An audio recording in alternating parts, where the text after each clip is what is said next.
Hello everybody, Peter of England here.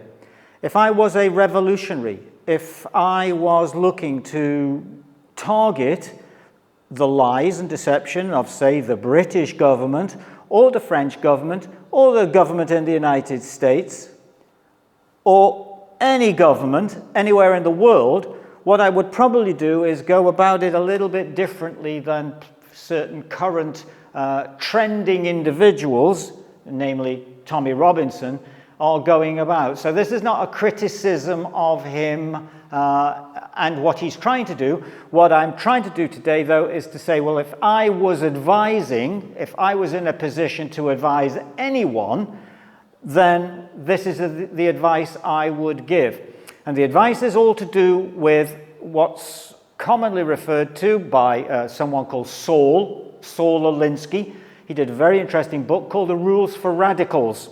And in the Rules for Radicals, there are certain rules that a revolutionary or a individual group wanting change in government takes to heart and uses as their Bible.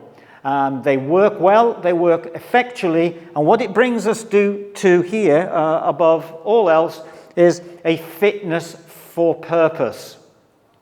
Now, what we can do here is we can look at this so-called fitness for purpose of the UK government and say it's unfit for purpose.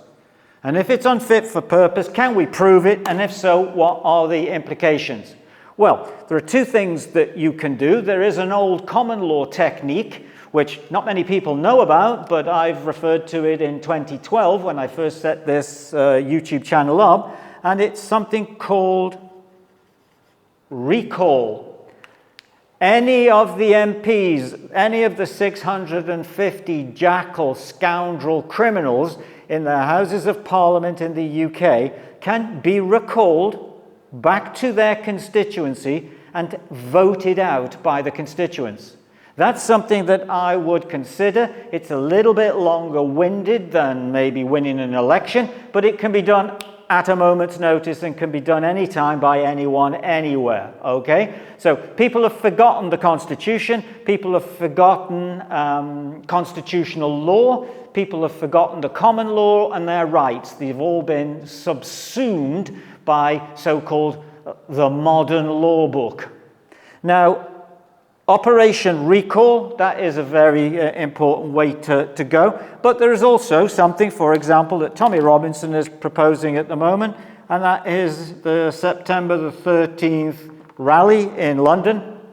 Problem with that is usually the next day everything's back to normal and not too much has changed. So though it's a good idea, but I would say whether 1 million people turn up, or even if the entire 5 million people of the United Kingdom turned up in London, if it was possible, then nothing much would happen, because the government, the mandarins of power, the people who control the Starmers and the Rishi Sunaks and Home Secretaries behind the scenes are just waiting for the next day when the battlefield clears, and whoever's left the battlefield first obviously has lost. So what is an alternative to this? Well, what I would say that there are hundreds and thousands of opportunities, and as maybe Agatha Christie or Inspector Poirot might say on Murder on the Orient Express, there are just too many clues. There are too many things that could be used. So one of the things that needs to be used is something called the truth, which would be self-evident. And if I was Tommy Robinson, what I would do now is I would say to myself, I don't necessarily have to be painted every time with the Islamic Pakistani rape gangs in the north of England, or operating wherever they do. I don't need to concentrate on the so-called accusations being fired at him of Islamophobia and all the rest, though that could well be true. What I would say is, why not go, if your intention is to bring the government to task, to bring it down, then as an advisory, I would say, let's look at another topic which you could use very, very easily to expose the British government, the King of England, Starmer, Donald Trump on the other side of the Atlantic, and any politician, even including Nigel Farage, who's involved in this dog's breakfast of deceit. Now, why I mention that is we need to focus this energy that Tommy Robinson brings to the country. And that in the form, in effect, of a lightning strike, but it needs to be directed. If it's just thrown into a September the 13th arena of hundreds of thousands of people maybe turning up who are having listening to something on big screens, having a bit of a drink or a sing-song after, it all diffuses into this notion that there has to be peaceful protest, and the peaceful protest is playing exactly into the hands of the establishment because they're happy with those peaceful protests for the next 40, 50 years. They're very happy with peaceful protests. So if you're looking to change something, unfortunately, you're going to have to break eggs to make omelets. How that is done is the job of the advisor to advise on. And these things can be done very, very intelligently and a lot less painfully than maybe people surmise. So what I would do is, if I was trying to direct this lightning strike that's hitting the tower of the building of government, which is symbolized here by the fact that the French are sending these boats across the channel into the hands of Keir Starmer and the British government to facilitate this main jihadic campaign that the likes of Tommy Robinson are campaigning against all the time and going to jail for.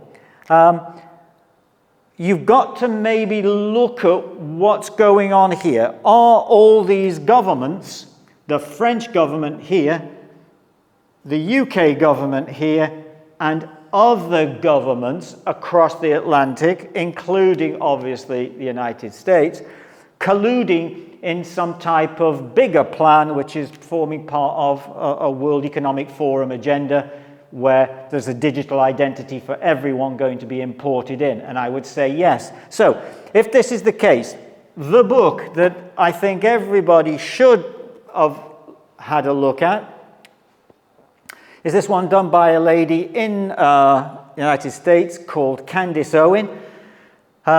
It's based on the book by a guy called Xavier Poussard. I'm going to try and give you a précis of it now, why it's so important here, because it proves irrevocably, it proves beyond a shadow of a doubt that Brigitte Macron is a bloke, is a dude, has a tallywhacker, has a Johnson in his trousers. And this is what the debate that's raging on certain internet circles is about. So Brigitte Macron was born Jean Michel Trogneux. The age difference between Emmanuel Macron and Brigitte Macron is around about when they met. He was 14, she was 30, was 39. Therefore, pedophilia and other associated crimes were committed. However, it was brushed over, and then Macron was portrayed as being a 16-year-old and she being 40, I think, but the dates change. Macron, when he became elected in 2017, a year later, he wasn't even known to the French public. However, prior to that, he'd been working in the French government as a civil servant, and prior to that, he'd been working up until I think at the age of 31, he became the youngest managing partner ever of Rothschilds in Paris. So I will leave it to you to guess which family are behind all of this mayhem. It's the same family that are putting this transgender package into the French government, who are putting the same transgender package into the United States government with the likes of Barack, cokehead Obama, and Big Mike, who all the insiders knew full well had male genitalia hanging down below his belt. One of the exposés was done by a famous actress, comedian called Joan Rivers. Joan Rivers made an announcement on the steps of her apartment to a TV crew. It actually got published. It went out live, I think. And then I think within a year and a half from that, Joan Rivers, maybe it wasn't even a year and a half, died of an unnecessary complication in a hospital in New York. So in effect, she was closed down, if you believe in conspiracies. If not, it was just a routine vocal examination, which led to her asphyxiation on the table, the operating table. So it is well known. It is also well known in many circles that there are certain ways of proving whether people are male or female. Anthropomorphic guidelines. Why I mention that in passing, I just want to cover something that recently I found quite amusing, because Candace Owen has appeared on Piers Morgan's interview channel, or whatever the creep calls it. Piers Morgan is a tool, an instrument of the state. He is paid to protect. He is paid to be in favor of COVID. He's paid to be a pro-vaxxer until the storm has passed, and then he tends to keep his head down and pretend, oh, he was maybe neutral, or he wasn't such a mouthpiece for the government. But what I want to do is, when Candace Owen was on the TV, being interviewed by Piers Morgan, she didn't drill down exactly as I probably would have advised her to drill down. And this is all coming together with this truth here that I think Tommy Robinson should be using, because it all comes down to the pack of lies that is this deception here. And it is always the lie, not the action, that gets people into trouble. People are pretty forgiving if people come out and admit to doing something. That's human fallibility, and it gets pushed to one side and accepted. But when you start lying about it, whether it's Richard Nixon, whether it's the Profumo affair in the 60s, it's always the case of the lie. And what this organization now is trapped in a lie that it's impossible to get out of. And this is why Donald Trump has phoned Candace Owen and asked her to lay off. Trump knows full well when his Mar-a-Lago estate was raided, was it 2 years ago before he came into office, they found boxes of files on the Macron affair, or should we say the truth about what's happening with Macron and Brigitte. So what we have here is a complete cover-up by the French government, by the French Secret Service, by the administration in France, by the media in France, and this is all the stuff. It's the only stuff that Tommy Robinson needs to put in his arsenal, because all he needs to do under the doctrine or tutelage of Saul Alinsky, under Rules for Radicals, is to direct the question at Keir Starmer or anyone else he chooses to address in government, and ask the one question: are you aware of this situation. It doesn't matter whether he is or he isn't, there's a certain amount of cover-up, deceit, and lies going on here. And that's the thing that will bring Starmer down, it will bring Trump down, it will bring Musk to task, it will bring Farage to task, it will be anyone that's connected with this that knows, and this is the thing, they can't have uninformed consent if they know. So they are party to the lie. And it all comes back down to this here, that the government, if they are lying to the people, and it doesn't matter which lie, and I can assure Tommy Robinson, there are thousands of incidents out there.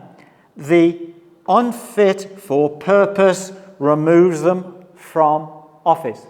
And do you think for one moment, when King Charles invited Macron and Brigitte over to London, I think it was earlier this year, and feted him like an Adonis, that the security services of the British government don't know about the predilections of Macron? So, for example, what Candace Owen did not do when she was on Piers Morgan, she didn't read a little piece here, which I'm going to read. It's only 5 lines long, out of the book, on page 278. And it was what the Algerian army and security services, basically they run Algeria, when Macron started to get too cozy and too familiar with their enemies in Morocco, because there's no love lost between these two countries, what they actually said is the following. They actually said, and this was quoted in La Nouvelle République, the New Republic, the mouthpiece of the Algerian army and security services, which described Macron as a cocaine-addicted, psychopathic president under the sway of his wife, Jean Michel Trogneux, who runs France without having been elected. Now, when Candace Owen was on Piers Morgan, she didn't go into these type of details, maybe under the glare of the lights. But what we've also got within the book itself is the perfect put down for people like Piers Morgan and anyone who doubts it. What we have here, I will show you a picture. What we have here is 2 pictures, both of the same dude. Okay? We have Brigitte on the left, and we have Jean Michel Trogneux on the right.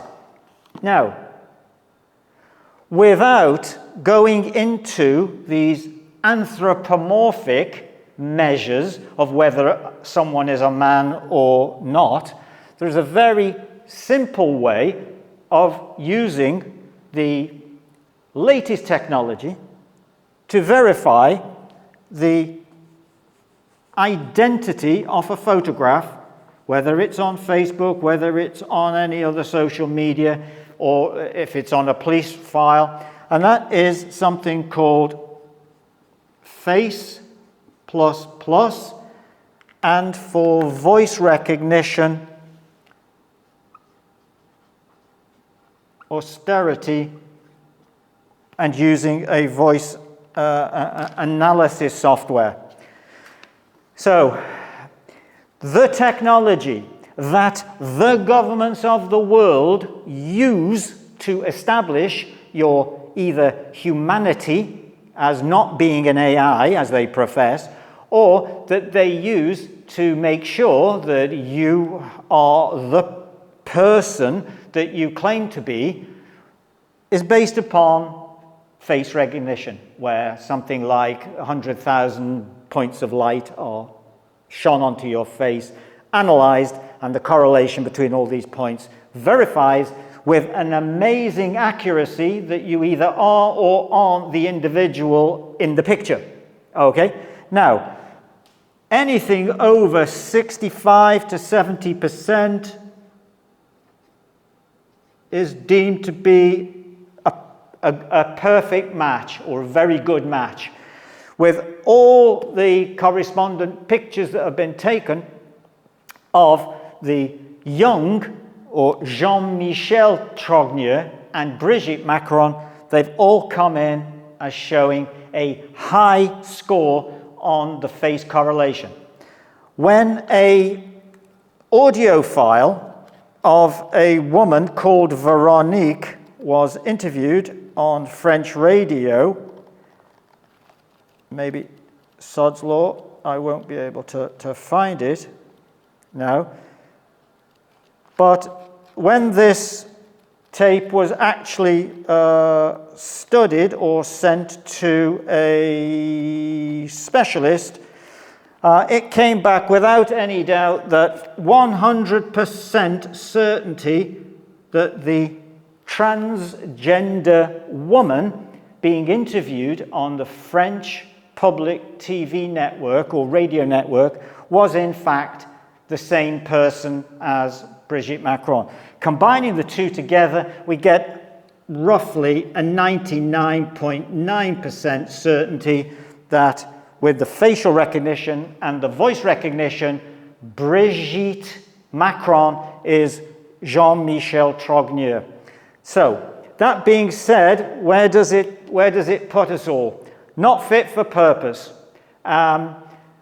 We've covered the figures out there that can't make head and a tail of this. You know, the interviewers, people who interview Tommy Robinson, people who interview Candace Owen in the United States, like Tucker Carlson. None of them seem to be able to figure out, they say, what's actually going on. So you've got people like Piers Morgan out there as the mouthpieces for the establishment. You've got people like Jack Black, Robert De Niro, Alec Baldwin, all these celebrities who are coming out as they were all rolled out at the time of the COVID pandemic to install into the people a belief that everything's okay, everything's normal, and things are right.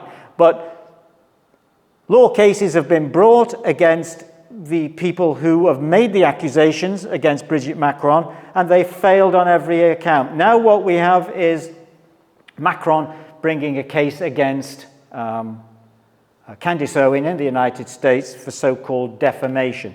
So what's all this got to do with what we've got here? The idea is, if you want to look at ways of bringing down a government, you can use very succinct and pertinent controversies to do just that. You don't have to rely on massive marches. You don't need to have big rallies. All you need to do is to start addressing the points and get a weight of opinion moving. And that's either through MPs being confronted or other individuals being targeted within the system to find out what's what. So that's really what I wanted to say today. The celebrities are out there to do whatever they can.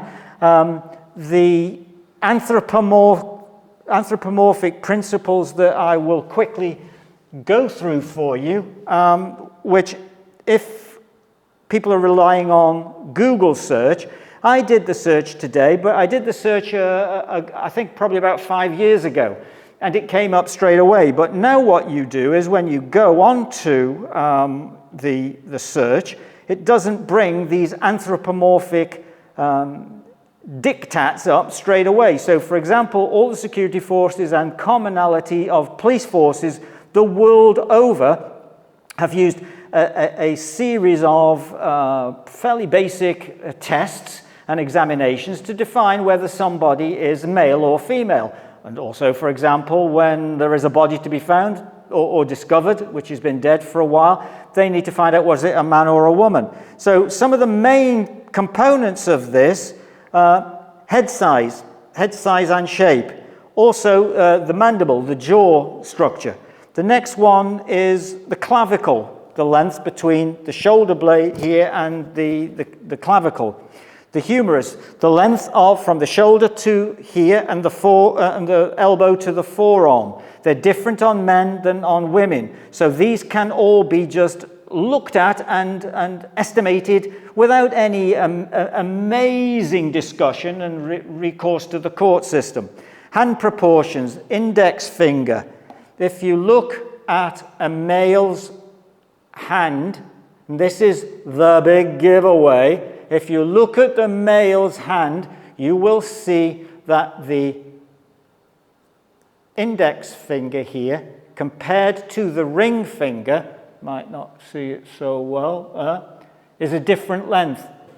On a woman, it's reversed. Okay, so that is a very easy one. So the others are upper body musculature, neck length. These things are quite easily discernible, and they all come in ratios, and in effect, all these ratios are very well documented and used most freely to decide whether someone is male or female, even to the extent of possibly for Olympic athletes, a hormone examination via the taking of blood. So that would all be covered up. There is too much to risk in this, but the fact of the matter here overall is this is a classic scenario of the emperor's clothes. This needs exposing because the French cannot be detached from the UK as far as a Tommy Robinson message is concerned, because the vast majority of these migrants are flooding across the channel, courtesy of the French government, who are working in collusion within their Masonic network to destabilize and cause a civil unrest on the streets. From an eschatological perspective, my take on it is that the Muslim Islamic world is being set up for a almost medieval type crusade battle of the religions to bring in an end of time scenario. So that's why I would suggest that if Tommy Robinson wants to look at and keep his September the 13th event, absolutely perfect. But prior to that, this can be done in a moment's notice. Start to go after the smaller fry in the pool, because they will pay off immensely, because the UK government is unfit for purpose. The government is lying, and if you can prove the lie, which you can, especially on this one, this is immense. And it doesn't matter whether you say, well, it's the French, let them take care of their own political situation. It's not. We had the same in New Zealand when they put a trans woman in as Prime Minister, or Prime Minister she was, Jacinda Ardern in New Zealand through the time of COVID. We've got the same problem with the coke head, high heel, suspenders and stockings wearing Zelensky. We've got the coke head in Justin Trudeau in Canada. We've got a big problem, and these people are getting away with it. They are lying to you, and the same thing that gets people like Alex Jones taken off air with his InfoWars and huge amounts of money, him being fined with the Sandy Hook scenario. You can't tell the truth. The truth cannot be done now, because the truth is the antithesis of the communist. The communist needs hive mind thinking for a hive mind community. And you're all locked into that if you don't do something about it. And you haven't got enough time to keep waiting for these September the 13th or the June march to come along. You haven't got the time. So this is what I would say, that all governments, your government, they're all complicit in the merry-go-round. I've mentioned it time and time before. Since 1944, Bretton Woods, the whole world was brought under the the regime, the jackboot of the Nazi governments that are in power now, controlling everything. So my advice, go after the lie. Look at the Saul Alinsky Rules for Radicals book. Also, for those who are interested, there's The Road to Serfdom by Friedrich Hayek, recommended. So thanks very much for listening. I hope you enjoyed it.